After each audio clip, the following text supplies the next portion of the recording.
Mesdames, Messieurs, bonjour et très heureux de vous retrouver dans ce Trésor au Bénin. Donc voici le sommaire. Une délégation togolaise est depuis quelques jours en mission à Cotonou. La délégation est venue s'imprégner de tout ce qui se fait au Bénin en matière de promotion de l'ananas biologique. Ce mercredi, la délégation, accompagnée du directeur général de l'Agence territoriale de développement agricole, Paul Seit, s'est rendue à l'ADA pour une visite d'échange sur l'expérience de production de charbon actif enrichi à l'éthylène au Bénin. Et puis ensuite, la Chambre de commerce et d'industrie du Bénin vient de lancer la deuxième édition de son programme CCI Qualité. Il s'agit d'une initiative pour accompagner les micro, petites et moyennes entreprises à l'accès au marché national dans le respect des exigences réglementaires en vigueur. Le lancement officiel du programme est à suivre dans ce Trésor au Bénin. Et puis enfin, la ville de Natitingou va disposer sous peu d'un plan de contingence communale actualisé. Les travaux d'actualisation de ce document stratégique dans la prévention des risques naturels placés sous la supervision d'une équipe de l'Agence nationale de protection civile du ministère de l'Intérieur ont démarré en début de semaine et vous aurez le point en fin d'édition. Mesdames, Messieurs, c'était le sommaire de ce Trésor au Bénin. À nouveau, bonjour et bienvenue dans ce Trésor au Bénin. Une délégation togolaise est depuis quelques jours en mission à Cotonou. Ces hommes qui travaillent sur la filière ananas au Togo sont venus à l'école du Bénin. Ils sont là pour s'imprégner de tout ce qui se fait au Bénin en matière de promotion de l'ananas biologique. Ce mercredi, la délégation accompagnée du directeur général de l'Agence territoriale de développement agricole, Paul Seit, s'est rendu à l'ADA pour une visite d'échange sur l'expérience de production de charbon actif enrichi à l'éthylène au Bénin, une technologie mise en point par la société BioPhyto créée par un ingénieur agronome béninois. Voici le compte rendu de Ouliat Sanoussi et des Rompevi. Dans la ville d'Alada ce mercredi, une délégation venue du Togo qui travaille sur la filière ananas. Elle est ici pour s'enquérir de tout ce qui se fait au Bénin en matière de production du charbon actif enrichi à l'éthylène. Une technologie utilisée dans la production de l'ananas biologique mise au point par la société BioPhyto. Le site de carbonisation est le premier lieu visité par la mission. C'est une réponse à une sollicitation de nos collègues togolais qui travaillent sur la filière ananas au Togo, qui ont appris des performances réalisées par les techniciens béninois en matière de promotion de la filière ananas au Bénin et ont voulu apprendre de nous pour pouvoir consolider ce qu'ils sont en train de faire là-bas pour ce qui concerne spécifiquement la production d'ananas biologiques. Nous avons mis au point une technologie qui permet aujourd'hui de faire l'induction florale de l'ananas et qui est respectueux de l'environnement et des êtres humains. Entre-temps, on utilisait le carbure de calcium. Mais à un moment donné, l'Union européenne a donné un ultimatum au Bénin et les pays de la sous-région pour trouver un produit de substitution. C'est là que nous avons été accompagnés par le gouvernement du Bénin. Nous avons mis en place la technologie et le Togo a appris que nous avons réussi dans cette technologie. Donc ils sont venus pour voir comment nous avons procédé et comment on peut les accompagner aussi à avoir la technologie pour permettre à leur pays d'exporter l'ananas dans l'Europe. C'est depuis novembre 2021 que les producteurs d'ananas biologiques du Bénin n'utilisent plus le carbure de calcium. Après la visite du site de carbonisation, cap est mis sur l'unité d'enrichissement du charbon. La visite de quelques exploitations des producteurs d'ananas biologiques qui utilisent cette technologie pour l'induction florale est la dernière étape du périple. Le produit mis à notre disposition, le charbon actif enrichi à l'éthylène, est efficace parce que bien avant la mise à notre disposition, on a effectué d'abord des essais au champ. Nous pourrons dire d'emblée que les objectifs de la mission, nous les avons atteints.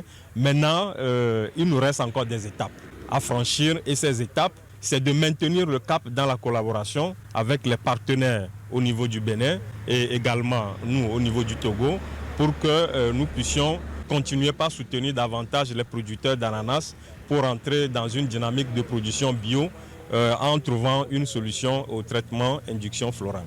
La délégation togolaise repart donc satisfaite après la visite d'échange sur l'expérience du charbon actif enrichi à l'éthylène. Un partenariat formel sera bientôt scellé entre la société Biophyto et ses acteurs de la filière ananas du Togo. Le ministre d'État chargé du développement et de la coordination de l'action gouvernementale était en visite ce mercredi à la zone économique spéciale de Glodigbe. Objectif constater l'évolution des travaux et prendre connaissance d'éventuels problèmes que rencontrent les acteurs. Abdoulaye Biotiané était accompagné des responsables de l'APS et de la CIPI Bénin. Clément Achadé, Henri Ganti pour le compte rendu. Plus de 289 stagiaires en pleine pratique de transformation de textiles, ici dans cette unité de fabrication de t-shirts et de Lacoste. À quelques mètres, cet entrepôt d'unité de transformation de noix de cajou. Des évolutions constatées ce mercredi par le ministre d'État chargé de la coordination de l'action gouvernementale, accompagné des directeurs de l'APS et de la CIPI Bénin. La énième visite s'inscrit dans le cadre de la supervision et du dialogue institutionnel pour la bonne marche de la construction de la zone économique spéciale, dont les travaux de la première phase de 400 hectares sont pratiquement achevés. Comme vous avez pu le constater vous-même, mais surtout je suis venu voir comment la mise en place des entreprises se passe. Et ici, vous le constatez avec moi, nous avons déjà une entreprise textile qui est en opération. Nous avons visité tout à l'heure les entreprises, les entrepôts de l'entreprise de noix de cajou. Là aussi, ça avance doucement. Nous avons aujourd'hui plus de 250 personnes en entraînement. Et c'est ça qui est admirable. C'est de ça qu'il faut se féliciter et c'est de ça qu'il faut féliciter la direction générale de CIPI et le directeur général aussi de la PIEX. Avec cette zone économique spéciale, le développement industriel du Bénin est acté afin de promouvoir l'emploi des jeunes, la création de la richesse pour un progrès économique et social intégré.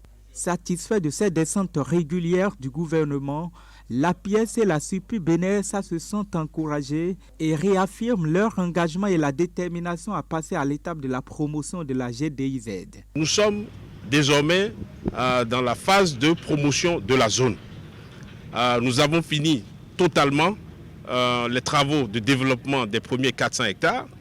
Nous avons signé à ce jour avec 32 investisseurs qui sont en train de s'installer dans la zone.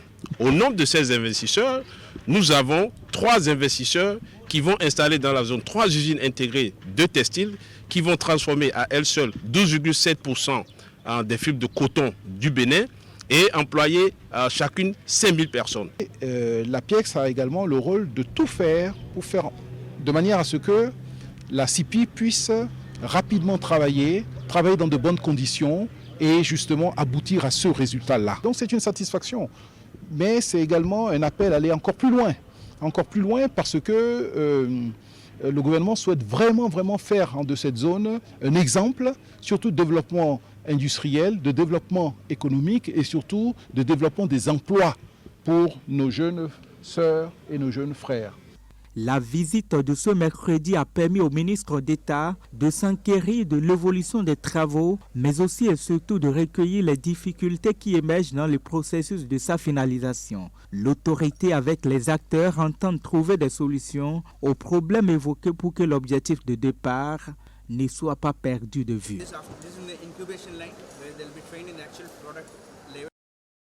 Et puis nous restons à nouveau avec le ministre d'État chargé du développement et de la coordination de l'action gouvernementale qui a poursuivi sa descente de terrain sur notre chantier, celui de construction des logements sociaux à Ouedo dans la commune d'Abomey-Calavi.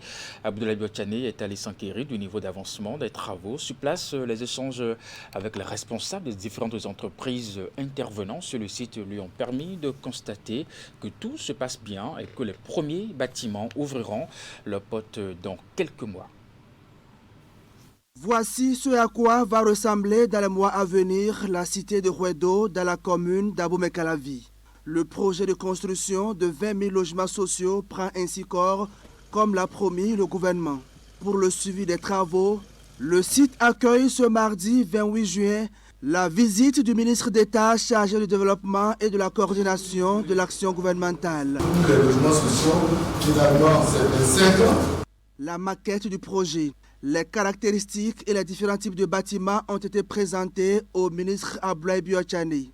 Les futurs occupants des lieux bénéficient des facilités que leur accorde l'État. L'État va assumer l'essentiel des charges puisque les bénéficiaires vont entrer et loger directement dans leurs appartements, dans leurs villas, sans avoir déposé éventuellement des dépôts de garantie comme on le fait souvent dans d'autres pays. Et donc c'est un projet qu'il faut reconnaître comme un projet structurant pour notre pays. Et je suis venu aujourd'hui pour témoigner de cela. Ce que j'ai vu avec vous d'ailleurs est impressionnant. Le projet est pour une bonne partie déjà achevé ou en état d'achèvement. Il se poursuit également puisqu'il y a quelques lots qui doivent être terminés. L'État veut donc offrir d'abri aux populations dans un cadre agréable et à moindre coût. Le projet de construction des logements sociaux et de viabilisation secondaire et tertiaire de Rouedo, c'est près de 250 milliards d'investissements et plus de 3500 ouvriers employés sur le chantier. Un projet à multiples impacts. Et donc vous voyez très bien qu'il y a du travail, il y a des investissements, il y a des revenus qui sont distribués tous les jours ici. Ce qu'il faut souligner aussi, c'est la caractéristique spéciale du concept qui guide ce chantier. C'est un programme national au sein duquel nous avons ce projet de Rouedo. Ce programme est conçu et financé entièrement par l'État. Les travaux évoluent conformément au chronogramme établi. Sur les 10 000 logements sociaux comptant pour la première phase, 4 000 sont déjà achevés. L'électricité, l'eau et la fibre optique étant déjà disponibles, la commercialisation de ces logements sociaux sera très bientôt lancée pour le bonheur des populations dont les demandes ont été satisfaites. Et pendant ce temps, à Cotonou, le chantier de construction de la cité ministérielle a reçu également la visite des membres composant la délégation de Lucas Export Finance qui sont en séjour au Bénin actuellement. Une délégation composée d'une bonne demi-douzaine de personnes qui est allée voir l'état d'avancement des travaux de ce chantier. Bien entendu, ce projet fait d'ailleurs partie d'un lot de ce groupe britannique entend financer. Leur capacité d'appui au Bénin est estimé à plus de 2 milliards de dollars. Le chef de la délégation nous reprécise ici les objectifs de leur visite de travail au Bénin. Louis Taylor suit des propos recueillis par Narcisse Alossé, mon fils de Savouran. Nous sommes ici au Bénin pour échanger avec le gouvernement par rapport à comment réaliser un certain nombre de projets de développement pour impacter une bonne partie de la population.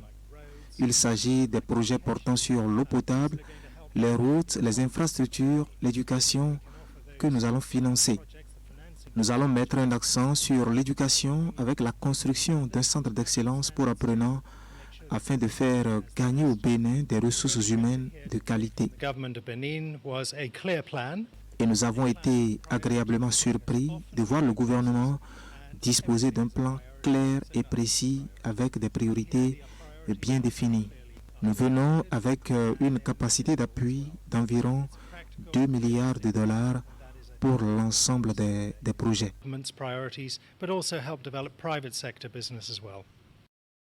Je vous l'annonçais en titre, la Chambre de commerce et d'industrie du Bénin vient de lancer la 2e édition de son programme CCI Qualité.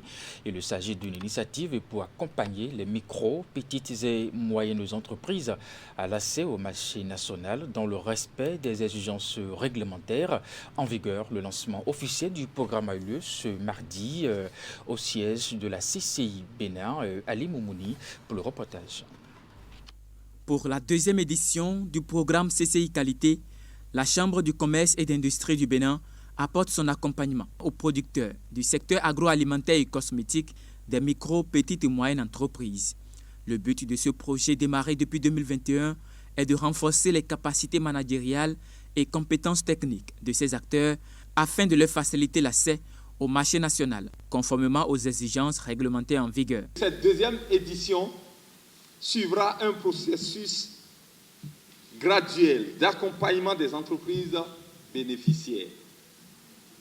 Ce processus débutera par, premièrement, la formation sur les bonnes pratiques d'hygiène, les bonnes pratiques de fabrication et ACCP ouvertes à tous les bénéficiaires sans exception. Ensuite, un accompagnement de proximité couvrant le coaching, la mise à niveau à l'élaboration du système documentaire uniquement pour les entreprises disposant d'une unité de production distincte du domicile du promoteur. Il est également prévu dans le processus un accompagnement financier pour les entreprises à niveau aux fins de leur mise sur le marché et de la certification produit. C'est vous dire que le gouvernement, tout en veillant au respect de la réglementation pour assurer le bon fonctionnement du marché et garantir la sécurité sanitaire des consommateurs, reste toujours à l'écoute des opérateurs économiques, dont la contribution à la construction d'une économie émergente et florissante est plus à démontrer.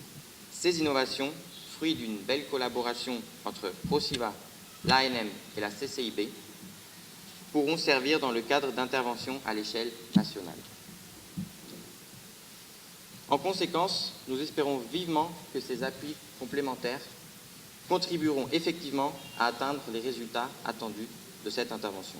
Faut-il le souligner, la deuxième édition du programme CCI Qualité de la Chambre de commerce et d'industrie du Bénin est une version améliorée de la première qui n'avait pris en compte que les micro, petites et moyennes entreprises dont les unités de production sont distinctes du domicile du promoteur. Dans la suite de ce Trésor Bénin, célébration de la Journée internationale de la femme maritime, c'est l'occasion choisie par l'association WIMA Bénin, qui est un groupe de femmes du secteur maritime du Bénin, pour organiser une séance de sensibilisation à l'endroit des usagers du port de pêche. L'objectif est de démontrer aux personnes qui fréquentent cette plateforme la nécessité de préserver son cadre de travail. À l'occasion, les femmes avaient à leur côté le directeur général du port de Cotonou, qui a réaffirmé son engagement à accompagner ces femmes dans leur lutte pour un environnement sain sur toute la chaîne maritime. Idriss Souboukari, Rachidi Soubirou.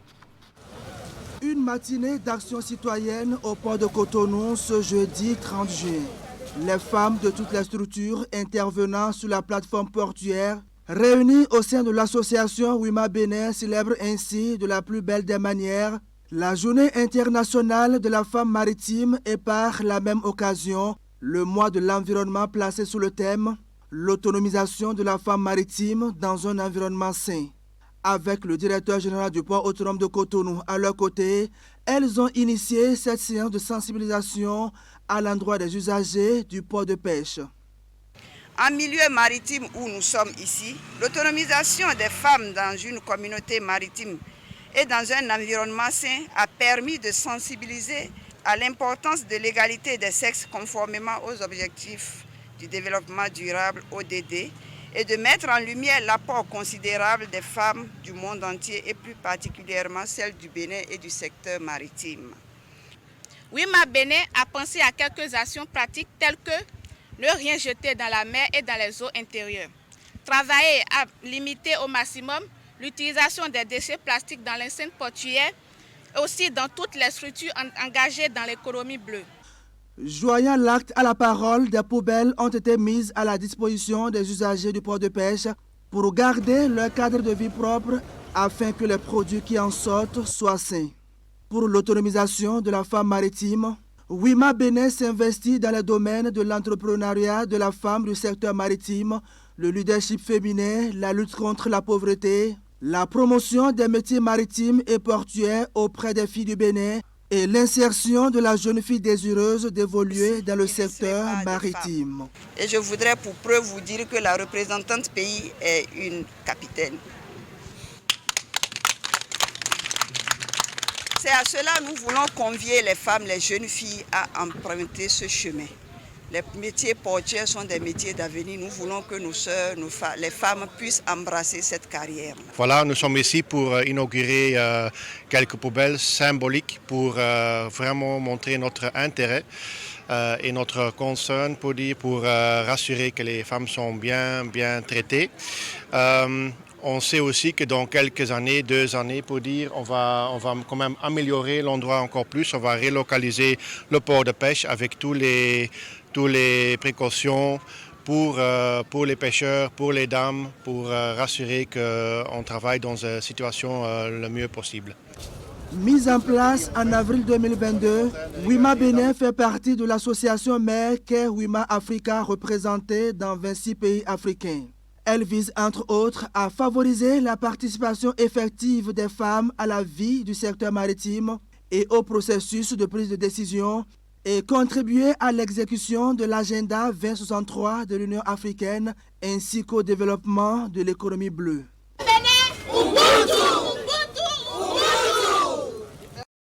Et voilà qui est bien notre célébration à présent, cette fois-ci en différé, bien entendu, de la journée de l'enfant africain à Banté par les membres du comité consultatif des filles et alliés.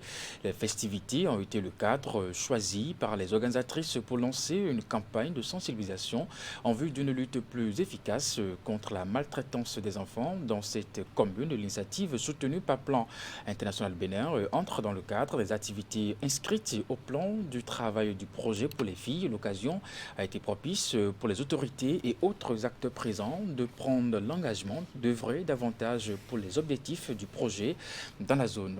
Reportage de Hélène Imete Amoussou. Pancarte en main, les caravaniers chantaient et scandaient des slogans en faveur de la protection des droits des enfants. L'activité est organisée par les filles leaders, membres du comité consultatif des filles et alliés de la commune de Banté. Cette manifestation entre dans le cadre de la célébration en différé de la journée de l'enfant africain.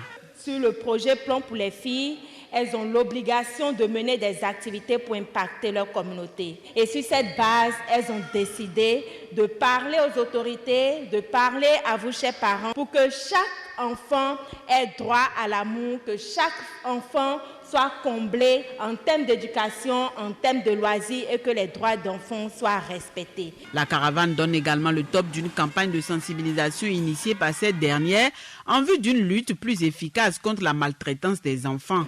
Partis de l'hôtel de ville, les marcheurs ont échoué à la maison des jeunes pour une réjouissance avec les enfants. En plus des divers tableaux artistiques concoctés, un espace d'échange avec les parents a aussi été animé par les organisatrices.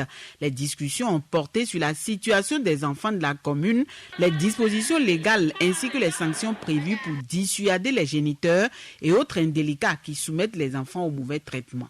On a choisi la maltraitance des enfants parce que dans notre communauté, on a vu qu'il y a beaucoup de petites filles qui laissent les écoles en désordre et qui n'ont rien. Moi, avec mes camarades, on a circulé sur les parents à la maison.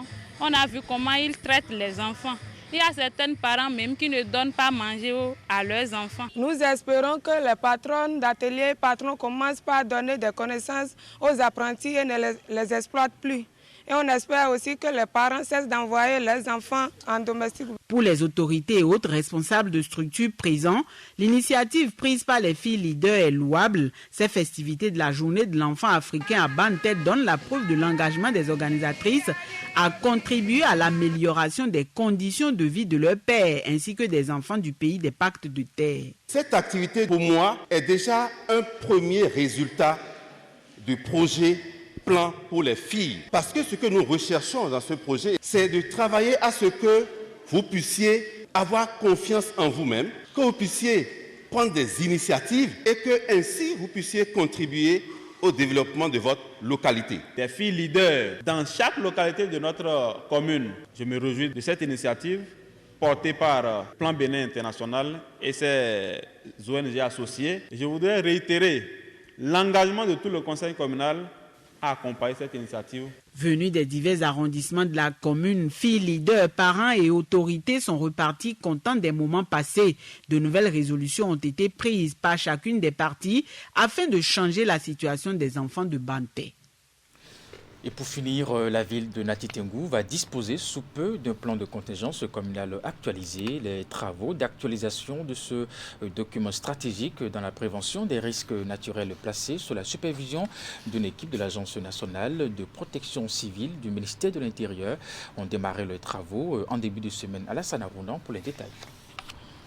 Nati Tengou, à l'instar des autres villes du pays, est assujettie à divers types de risques et catastrophes naturelles.